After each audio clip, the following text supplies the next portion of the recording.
Olá, sejam muito bem-vindos a mais um vídeo aqui do nosso canal Compartilhando. E eu quero trazer hoje uma resenha super especial para você, um livro que vai te levar para uma história de amor entre dois mundos. Ficou curioso? Então espera a vinheta que eu já volto para te contar tudo.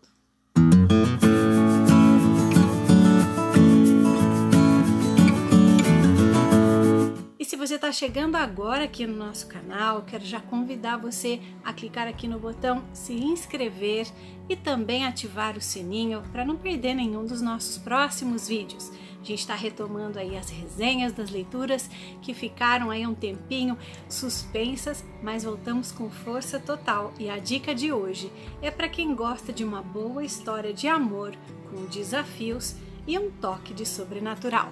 Eu quero trazer para vocês hoje um pouquinho de como foi a leitura e de como é a experiência de estar em contato com a autora Malaya em seu lançamento, um primeiro romance, que é um dos grandes sucessos da lista do New York Times.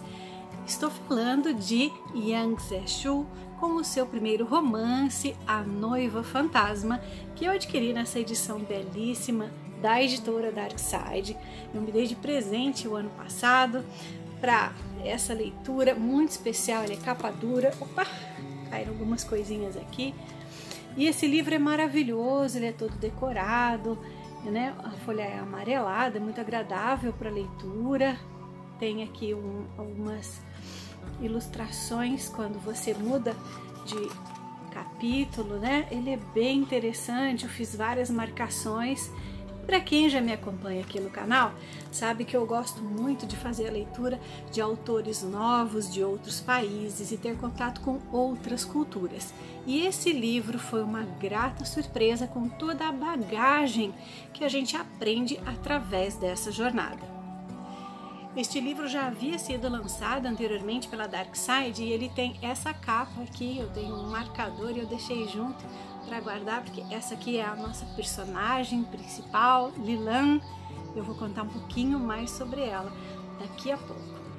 Este livro então vai contar um pouquinho para a gente sobre a cultura malaia em 1893, enquanto eles ainda eram uma colônia inglesa, e nós vamos ver aí a influência da cultura chinesa sobre esse povo, os principais costumes, e eu particularmente aprendi muitas coisas muito interessantes. A Yang Ze-Shu, ela tem descendência malaia. Hoje a região ela corresponde à Malásia e Singapura, então a gente já se situa aí na história de que parte do mundo nós vamos aprender um pouquinho mais hoje. A nossa personagem principal é Lilan, filha única de uma família de comerciantes de especiarias e temperos, numa época onde Malaya era uma região, uma colônia produtora de estanho e borracha. Lilan perdeu a sua mãe muito jovem. Foi criada pelo seu pai e por Amá, que era sua tutora durante toda a sua vida e também havia sido da sua mãe.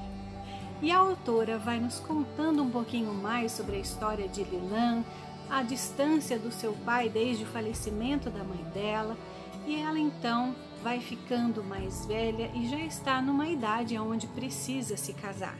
Além disso, ela percebe também que os negócios do pai não andam mais tão bem quanto antes, né? O pai demonstrava apatia e desinteresse pelos negócios, eventualmente foi enganado por sócios e a situação começa a ficar muito complicada quando então ela recebe uma proposta de casamento fantasma.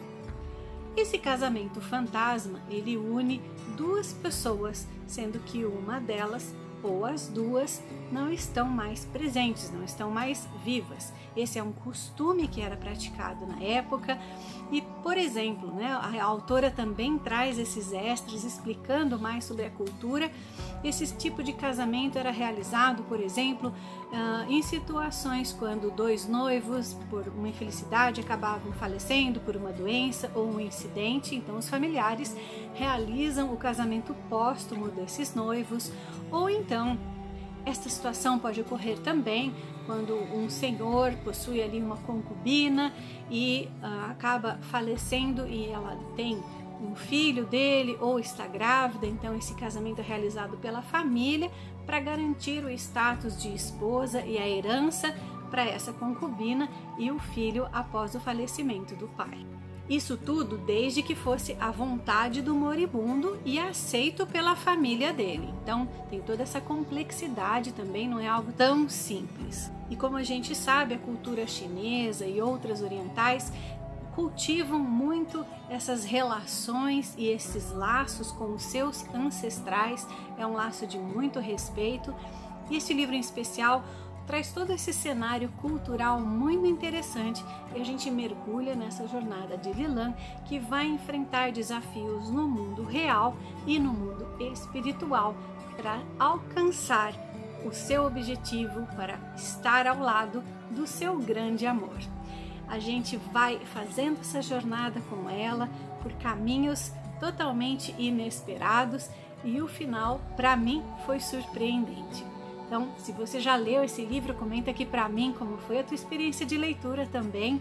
Eu recomendo esse livro para quem gosta de explorar novos gêneros, novas culturas, outros países, outras épocas, porque isso tudo traz uma riqueza muito grande para a nossa vida. Um outro detalhe muito bonito que a autora traz é algumas peculiaridades sobre a cultura chinesa. Então, de acordo com o nível de maturidade, né, ou de idade, o chinês ele vai mudando o seu nome ao longo da vida e os nomes têm significados muito bonitos. Eu queria trazer aqui para vocês, eu anotei, Pan Lilan significa orquídea bela.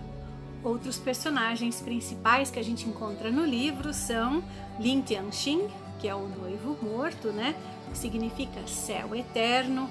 Temos também Tianbei, significa céu claro, e Erlang, que significa segundo filho. E para fechar com chave de ouro, a Netflix também fez uma série baseada neste livro, que eu também já assisti. Vou deixar aqui a capinha de indicação para você. Se você fez a leitura, depois eu recomendo que você assista a série. A gente sempre vai se lembrando de tudo que leu durante o livro. Claro, adaptações sempre têm algumas diferenças, mas eles foram muito fiéis à história do livro, na sua linha mestra. Eu assisti e achei muito interessante, fica a dica para você aqui também. E eu espero que você tenha gostado dessa leitura, cheia de conhecimentos novos e diferentes, e eu te espero então no próximo vídeo, combinado? Um grande beijo e tchau, tchau!